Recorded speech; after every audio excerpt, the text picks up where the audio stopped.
Сайн бацхан эрхэм мөндөд аймхаб үзэгчтэй. Өнөөдөр мөн хамтарч байгаа Няманга сайтынхаа Ханлим Жим хэмээх мангаг та бүхэндээ ярьж өгөхөд бэлэн боллоо. Мөн нэмэлтээр нэг зүйл хэлэхэд Няманга маань ажилтнад шалруулж авч байгаа шүү. Та бүхэн мөн энэхүү харагдах 2% хаярын чат бичин холбогдоорой. За ингээд манга руу орцгоё.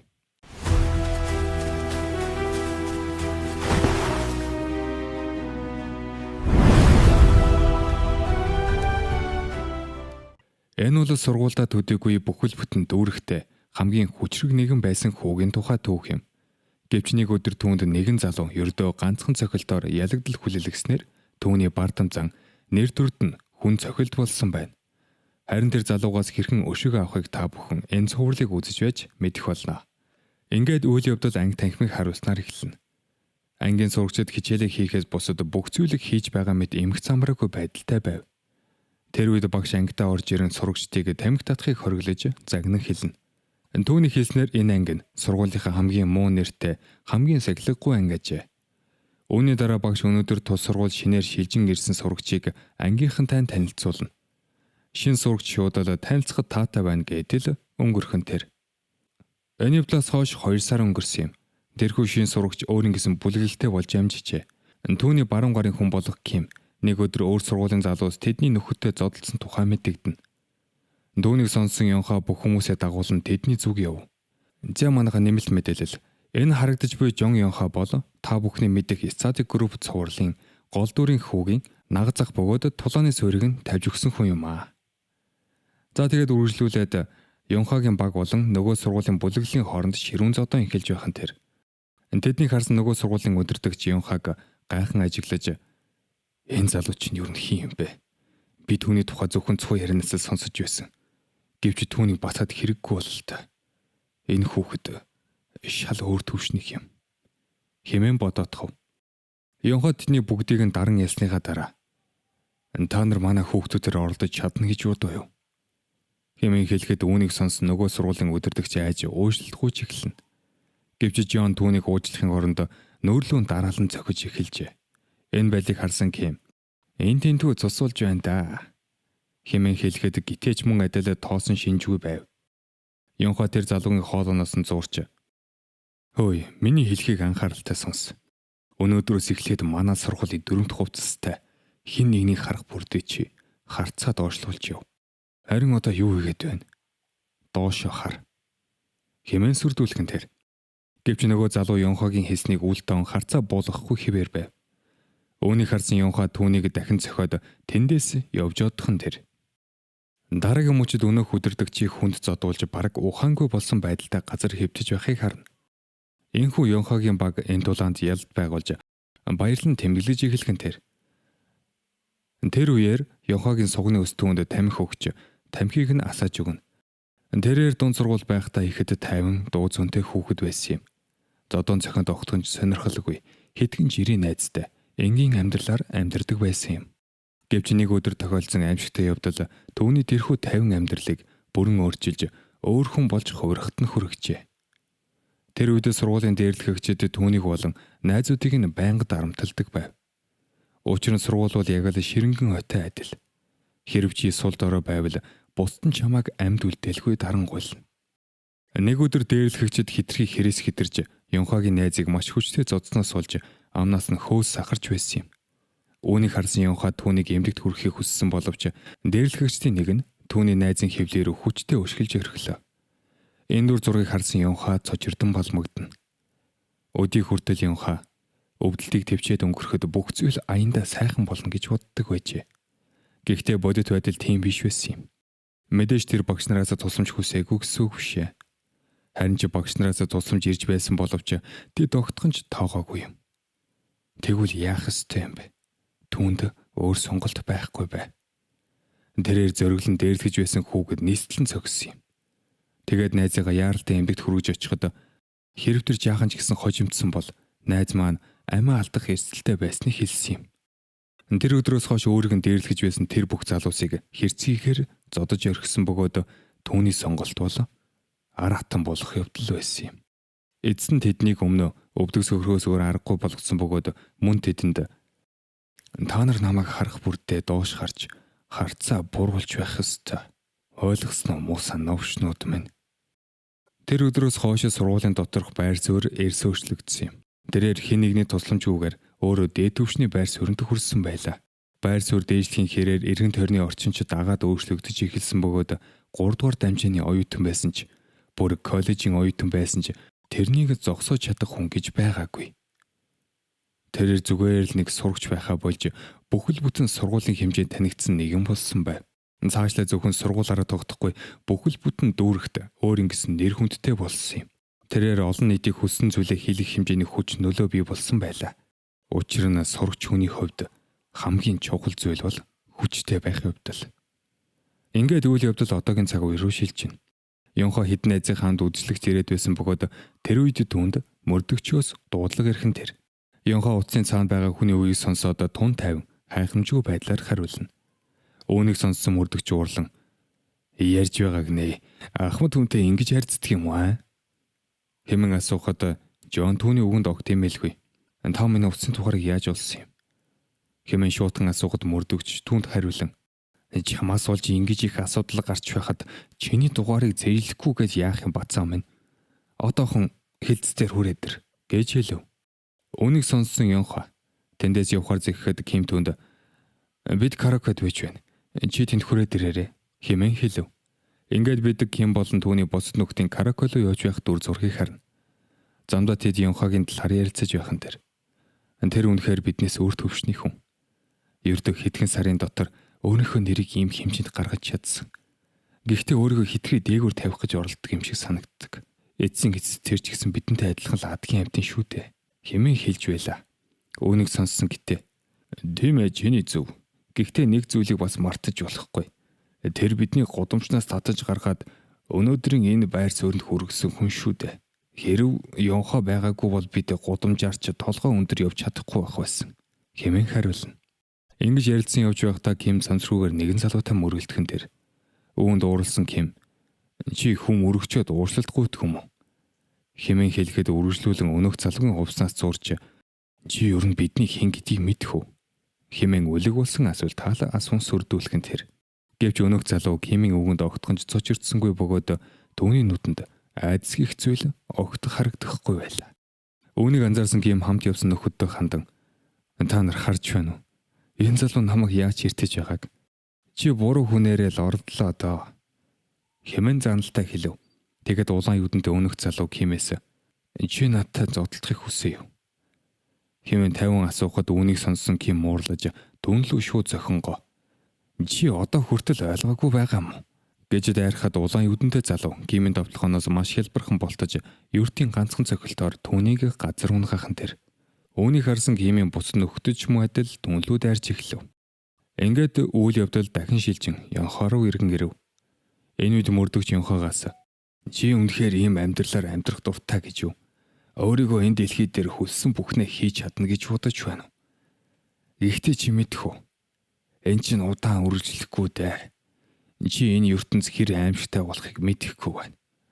Өөрөөсөө хүчтэй хүнтэй тулрах үедээ л энэ ертөнц хэр хатуу ханддаг болохыг ойлгох болно. Тиймээс харамсгаар амьдралаар бүү амьдраарай да. Хэмээн анхааруулна. Гэвч Ёнхо мөрдөгчийн хэлсэн үгэнд огтхонч ач холбогдол өгсөнгүй. Тэр түүний яриаг үл тан өрөөнөөс гарч одхон тэр. Тэр үед Ёнхогийн хамтрагч удастан тэдний бүх хүмүүсийг зодож дийлсэн тухай мэдэгдэн. Үүнийг сонсон Ёнхо гайхан тэд нар хэн байсан юм гэж асуухад тэд бишээ. Ганцхан хүн байсан. Энэ хариултыг сонссон Ёнхо бүрлийг цочирдэн. Би ийм хүний талаар үр дүн нөх сонсож байгаагүй юм байна. Тэр юу нь ямар харагддаг юм? Хэмээн лавлахад хамтрагч нь тэр улаан юудэнтэй цамц өмссөн байсан. Хар бэлтгэлийн хувцастай нурган дээр нь гээл хийж байтал Ёнхо яг түүнтэй адилхан төрхтэй нэгэн залуу урдуур нь өнгөрч явахыг олж харна. Тэгээд Ёнхо түүнийг би олчихсан бололтой.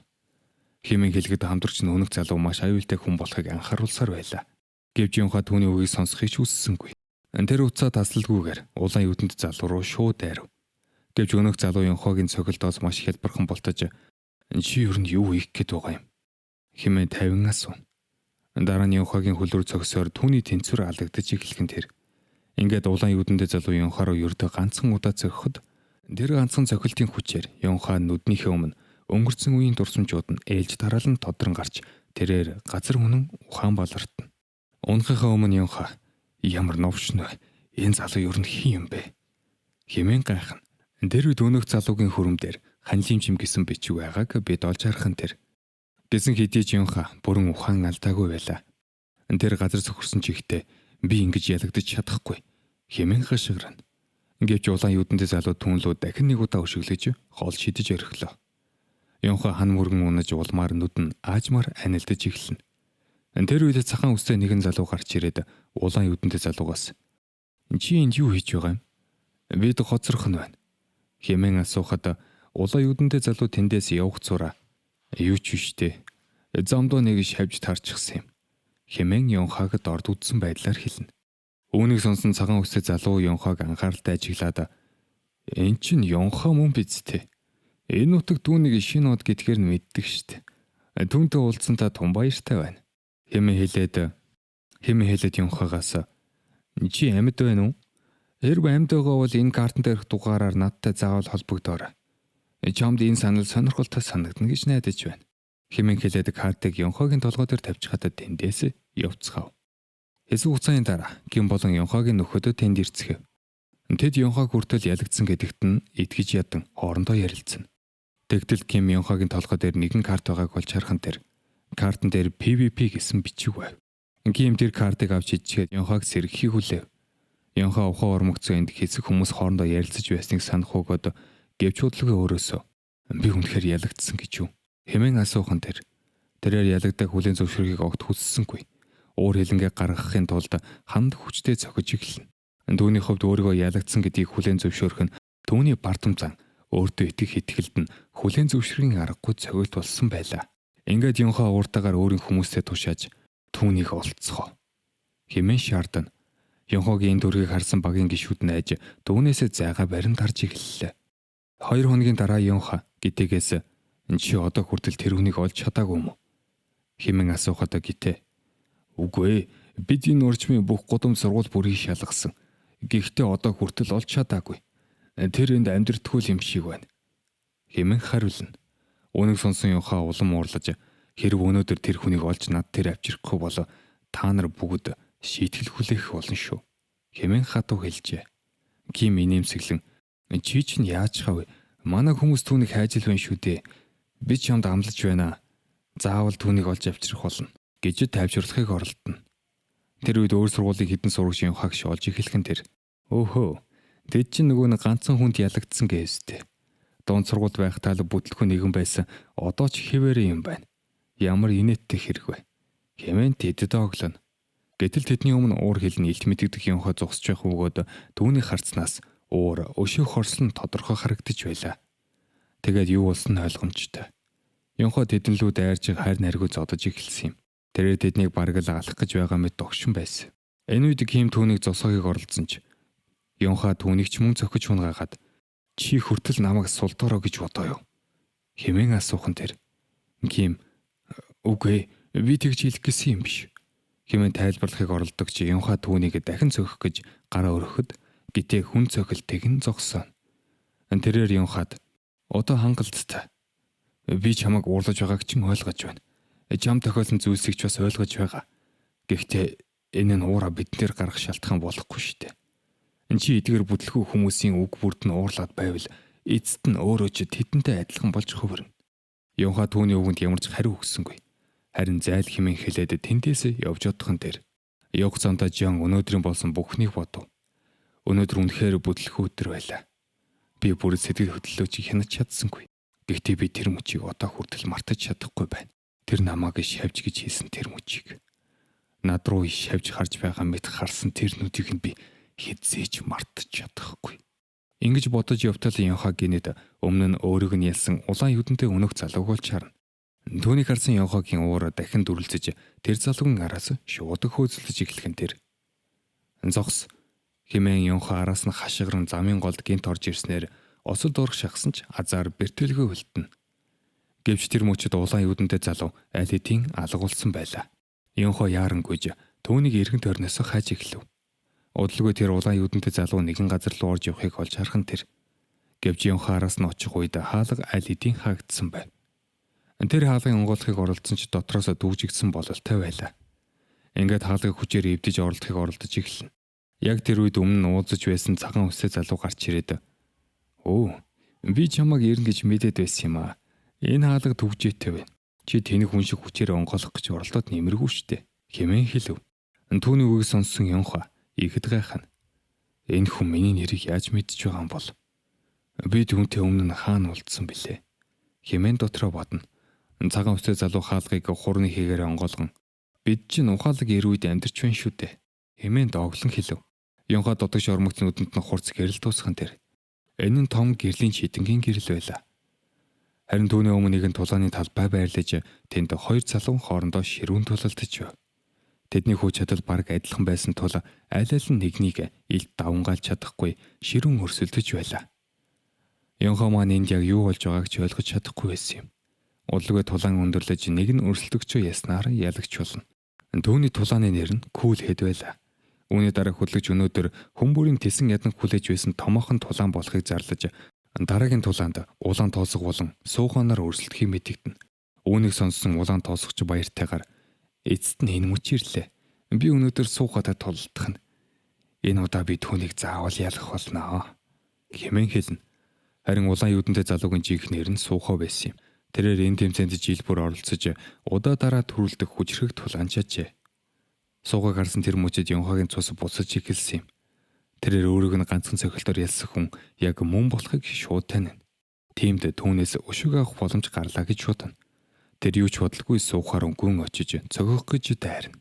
Үзэгдэл солигдсон хэсэг хугацааны өмнөх рүү шилжих бөгөөд энэ үед цагаан үстэй залуу тайлбарлаж байв. Энэ газрыг PVP гэж нэрлэдэг. Энд сурагчид цугларч гардан тулаанаар хүч чадлаа сорьдог. Анхандаа энд гэмт бүлэглийнхэн ирж хоорондоо тулалдан өөрсдийн зэрэглэлөө байр суурийг тогтоодог байсан юм. Гэвч тэр олон хүн дунд бусдаас өөр сэтгэдэг нэгэн хүн байсан. Тэрээр энэ газрыг зүгээр нэг зодон хитэг газар биш, харин мөнгө олох боломжтой газар болгон ашиглах санаа олсон юм. Ингээд өнөөгийн PVP бий болсон. Тэр хүн өөрийн хүсэл мөрөдлөг хэрэгжүүлж энэ газрыг зөвхөн сурагчдад зориулан нээсэн юм. Мөн хуулиас гадуур авил ажиллагаа явуулах боломжийг бүрдүүлсэн бөгөөд ингэснээр PVP нь сурагчид өөрсдийн мөрөөдлөө биелүүлэх боломжтой онцгой газар болж хөгжсөн. Хүчээр сурагчид энд цугларч эхэлсэн бөгөөд хэрв чи энд өөрийгөө хангалттай хүчтэй гэдгээ баталж чадвал мөнгө, эрх мэдэл, нэр хүнд гээд хүссэн бүхнээ олж авах боломжтой. Үүнийг л бид PVP гэж нэрлэдэг. Өөрөөр хэлбэл хүч чадалтай хүнд бүхнийг өгдөг газар юм. Одоо бодоод үзтээ. Энэ чинь сонирхолтой газар биш гэж юу? Гэвч Ёнхан энэ тайлбарыг огтхон сонирхсонгүй. Тэрээр ууртайгаар "Надад энэ газар ямар байх нь огт бодгүй. Би зөвхөн тэр фитнесийн хувцастай залууг л хайж байна" хэмээн хариулна. Энэ үед Суухаа болон улаан тоосгын тулаан эхлэх гэж байлаа. Цагаан үстэй залуу "Тэгвэл чи Суухааг хайж байгаа юм байна л да" хэмээн асууна. Гэвч эргэн тойрныг харахад Ёнхан аль хэдийн алга болсон байсан юм. Цагаан үстэй залуу түүнийг хаашаа явсныг гайхан эргэн тойрныг харах бөгөөд харин нөгөө талд аль хэдийн Суухаа руу дайрч цогих гэж байлаа. Гэвч Суухаа түүний товтлохоноос хэлбэрхэн бултаж чадсан юм. Үүнийг орсон Ёнхан улам бүр уурлах бөгөөд харин үзэгчид талбар дээр яг юу болж байгааг ойлгохгүй. Энэ хин юм бэ?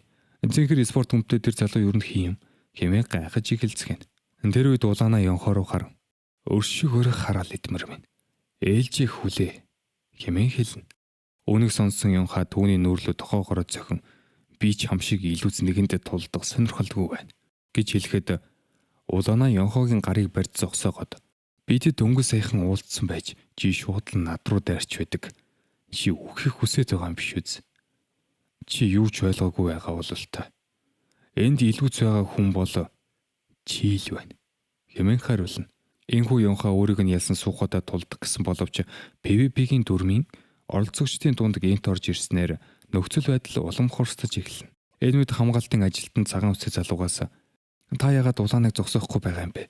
Тэр залууг бүр алчгаж мэдэн шүү дээ" хэмээн асууна. Харин цагаан үстэй залуугийн нэмсэглэн "Зүгээр орхитоо. Энэ дулаан нилээд сонирхолтой болж байна." Нөгөө талд улаан Ёнходоо тулдаг зураад түүний талаар бодно. "Энэ залуу юу хин юм бэ? Нилээд дажгүй хүчтэй л юм. Сайн чанарын Мишок байна" хэмээн бодоодхов. Тэр хоёрын тулаан ширүүн өрнөж байлаа. Норлог зөрүүлэх үедээ улаанаа Йонхогийн нүрлөө хүчтэй цохиж түүнийг газар унгаана. Үүнийг харсан үзэгчид улаанаг дэмжин чангаараа уугаалan хорилно. Цагаан үстэй залуу харин тулааныг ажиглан энэ тулаан нилээд хурдан дуусчихлаа. Гэхдээ үнэхээр сонирхолтой тулаан байлаа. Анхлан маань хамгийн зөвс өндөртэй тэн үзчихлээ дээ. Хэмээн шоолж хэлхэн тэр. Тэр үед улаанаа нүрнээс нь цус гарч байгааг анзаарав. Гэвч яг тэр хизээ хэрхэн гэмцний огт ойлгож чадахгүй байлаа. Үүний зэрэгцээ суухоо газар унсан Йонхог маш анхааралтай ажиглаж байсан юм. Харин суухогийн дараагийн тулаан түр хойшлогдож эхлээд тайз болон тулааны талбайг цэвэрлээд хэсэг хугацааны дараа тэмцээнийг үргэлжлүүлэхээр болно. Ингээд үйл явдал өөр нэгэн газар руу шилжив. Тэнд олон тооны зэрлэг харахгүй үлдэж орчин нилээд бохор эзгүй байсан юм. Тэр газарт Йонхо бороонд норсон чигтээ ганцаараа сууж байсан бөгөөд тэрээр дотроо би хамгийн хүчтэй хүн болох ёстой. Гэхдээ миний очисон газар бүх хүмүүс надаас хавьгүй хүчтэй байна. Би одоо яах ёстой юм бэ? Тэдний өмнө би юу ч биш юм шиг хог шар шиг санагдчих байна. Хэмээн бодно. Яг тэр үед нэгэн охин гарч ирээд түүний дээрээ шүхрээ барин зогсоод чи энд ганцаараа суугаад юу хийгээд байгаа юм? Хэмээн асуухад охиныг харсан Йонхо ууртайгаар арилж үз. Хэмээн хөөж явуулахыг оролдоно. Йонхогийн энэ бүдүүлэг хандлагад гомдсон охин уурлан чам туслахаар л энд ирсэн штэ. Хэмээн хэлээд тэндээс явхаар иргэнэ. Гэвч яг тэр үед охины өмсөн хүрэн дээр ханилим жим гэсэн бичиг байгааг олж харах бөгөөд мөн өмнө нь өөрийг нь ялсан улаан юудантай залуугийн хүрэн дээрч мөн адил ханилим жим гэсэн бичиг байсныг санана. Тэгээд охиныг зогсоож ханилим жим тэр ч бас тэндээс ирсэн юм байна. Хэмээн хэлнэ. Гэвч үгээ дуусгаж амжилгүй газар дээр ухаан алдаж унтхан дээр. Охин доомжиргүй өшөглөж босооч гэж хэлсэн ч ямар ч нэмэр байсангүй. Хэсэг хугацааны дараа Йонхо нүдэ нэхэд өөрийнхөө буудан дээр хэвтэж байгааг олж харна. Тэр хаана байгаагаа ойлгохгүй хэсэг зур эргэн тойрны ажиглав. Одлгүй хаана нэгтээс цохилтын чимээ сонсогдохын дээр. Тэр зөвлөг харахад өмнө нь уулзсан охин бишог цохиж бэлтгэл хийж байлаа. Охин Йонхогийн сэрснийг анзаарч "Сэри юу бацаа минь?" хэмээн асуув. Йонхо эргэн тойрноо хараад "Би хаана байгаа юм?" хэмээн асуухад охин "Чи одоо ханилим жимд байна." Энэ хооронд суухаа болон дараагийн өрсөлдөг жинхэнэ тулаан эхэлнэ. Гэвч суухаа өрсөлдөгчөө 1 минут 30 секундын дотор ялж улмаар энэ удаагийн аваргын тэмцээний ялагчулж чадчихэ. Дараа нь суухаа цагаан үстэй залуутай хамт байхад цагаан үстэй залуу түүнд "Өнөөдөр чи маш сайн тулалдлаа. Харин тэр хүүхдийн талаар чи юу гэж бодож байна?" хэмээн асуухад суухаа "Улаан доосгийн тухай ярьж байна уу? Тэр яаж ч хичээсэн новшоос дээшлэхгүй" хэмээн хариулна. Гэвч цагаан үстэй залуу "Гүй би түүний тухай яриаггүй байна. Чиний тулааны дундуур гинт орж ирсэн Йонхогийн тухай ярьж байна." Гэхэд үүнийг сонссон суухаа "Тэр бол зүгээр л өөрийнхөө зохилтын хүчинд найдах хүүхэд. Тэр өмнө нь ямар нэгэн системтэй бэлтгэл хийж байгаагүй бах." Гэхэд цагаан үстэй залуу "Аа тийм үү. Тэгвэл би түүнийг нэгэн тоглогч болгон ашиглаж болох юм байна гэж бодож байна. За чи одоо амар даа" хэмээн хэлэхэд суухаа "Гэхдээ тэр хүүхэд тодорхой хэмжээний чадвар байна. Хэрв зөхөх ёсоор бэлтгэл хийвэл улам сайжирч чадна" хэмээн хэлсэн юм. Үүнийг сонсон цагаан үстэй залуу инээд алдан "Суухаа чи өнөөдрийн хүртэл хэний ч талаар ингэж хэлж байгаагүй штэ" хэмээн хариулсан юм. Үүний дараа Йонхог аварж ханилим жимд авчирсан өнөөх охин түүнд тайлбарлана. "Чи одоо ханилим жимд байна. Би чамайг бороонд тэгж сууж байхыг чинь хараад хүүтэнд осгож өгчихгүй гэж бодсон юм. Тиймээс л чамайг энд авчирсан." Үүнийг сонссон Йонхо ихэд гайхан дотроо "Энэ үнэхээр ханилим жим гэж юу?" хэмээн бодож тэрээр өмнө нь өөрийг нь ганцхан цохилтоор ялсан суугаач мөн энэ газартай холбоотой болохыг санаж нөхцөл байдлыг ойлгохыг хичээнэ. Тэгэхээр тэр залууч бас энд ирдэг байх нь. Гэвч Йонхо тэр даруй бодлоо орчилж "Үгүй ээ, би түүнтэй өрсөлдөж чадахгүй. Тэр бол миний төсөөснөөс огт төөр төвшний хүн. Одоо өршөө авах тухай бодгоо болох хэрэгтэй" хэмээн өөртөө хэлнэ.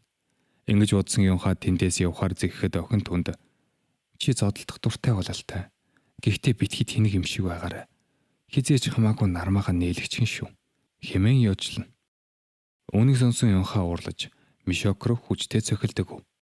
Маргааш нь үйл явдал үргэлжиж тэрээр өшөө авах тухай бодлоо орхин өмнөхийн адил энгийн амьдралаар амьдрахыг хичээж эхэлнэ. Тэрээр бууж өгөх нь маш амархан боловч өшөө авахын тулд тэмцэх нь ямар хэцүү зүйл болохыг ойлгож байлаа. Нэг талаар өөртөө уурлаж байсан ч юу ч хийж чадахгүй гэдгээ мэдэж байв. Тэр өөрийн хязгаарыг ойлгосон учраас энгийн амьдралдаа эргэн орохыг хичээж байлаа. Яг тэр үед өмнө уулзаж байсан цагаан үстэй залуу Юнхагийн дэргэд ирнэ. Тэрээр Жонд хандан "Өөхөө, хин тамхи татаж байгааг хараач. Ялагдлын амт мэдрэгдээд их л хэцүү байгаа бололтой. Ингийн оронд болсон бүхнийг мартчих.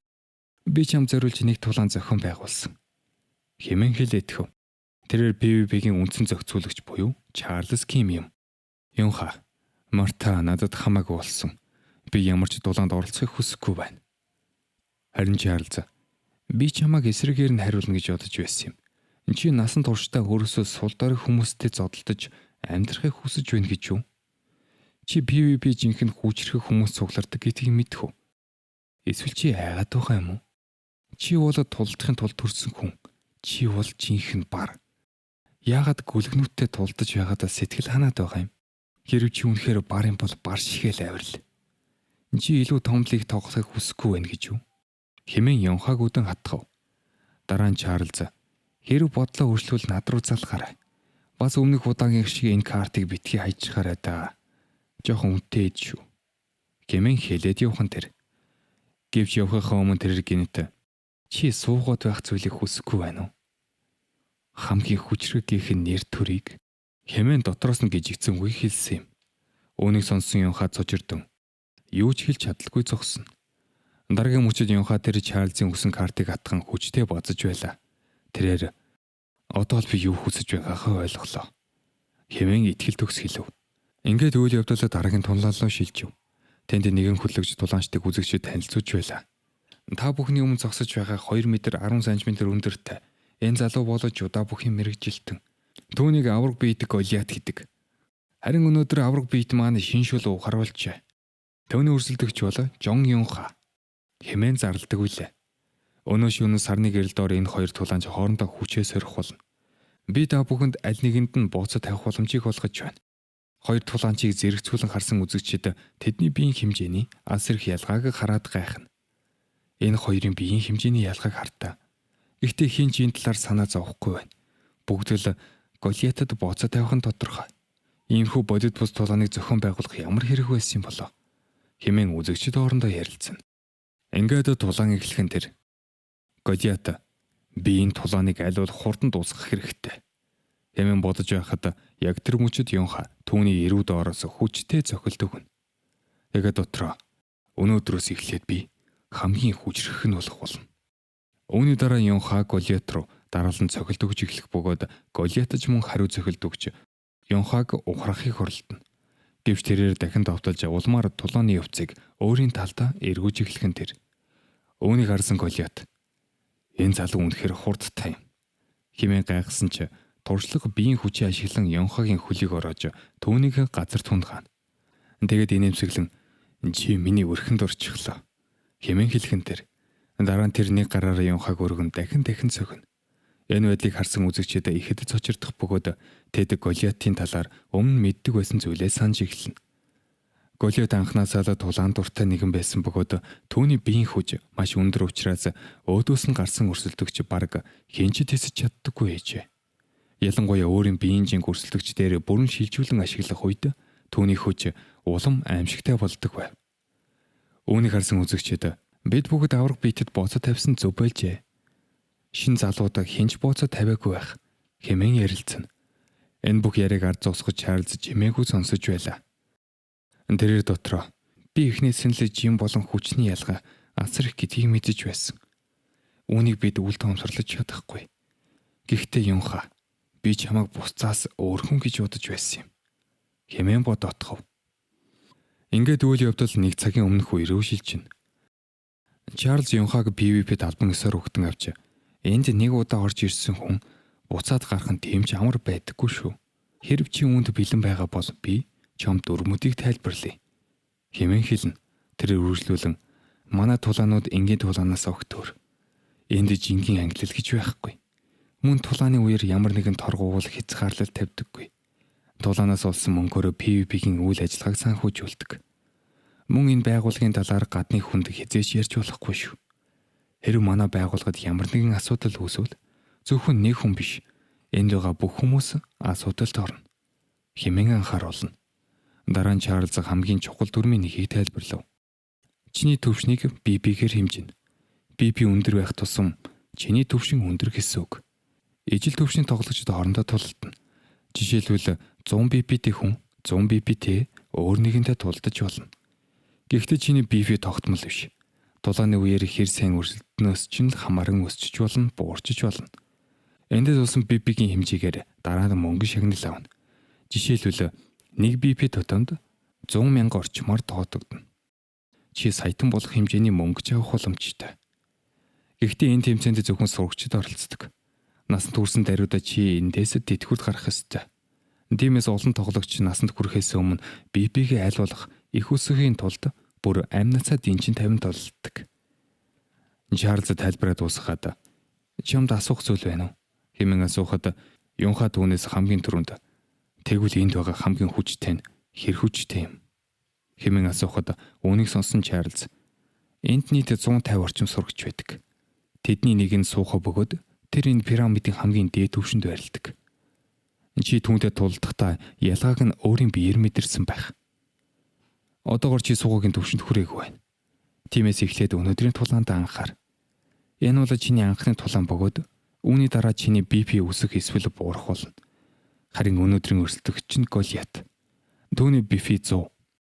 Хэрв чи надад үнэхээр сэтгэл хөдлөм гайхалтай тулаан үзүүлж чадвал суугагийн түвшинд багаар ойртож чадах юм. Хэмээн хэлхэн тэр. Ингээд үйл явдал тулааны талбар руу эргэн шилж байна. Тэр үед Жонни толгоноос цус гарч нэлээд хүнд гэмтэл авсан байв. Хөдлөгч түүний бэртэл ноцтой болсон бөгөөд одоогор Голиат тулааныг маш сайн удирдах байгааг зарлана. Гэвч Юнха дахин босч ирээд тэр залууг нэг цохилтой харьцуулахад чиний цохилт юу ч биш юм. Хэмээн басамжлан хэлв. Энэ үрээд бичлэг маань өндөрлөө. Хэрвээ та бүхэн энэ манганыхаа үргэлжлэлийг монгол хэл дээр шууд хүлээн авч үзхийг хүсвэл Ня манга сайт руу зочлоорой. Тэгээд өдрийг сайхан өнгөрүүлээрэй. Баярлалаа.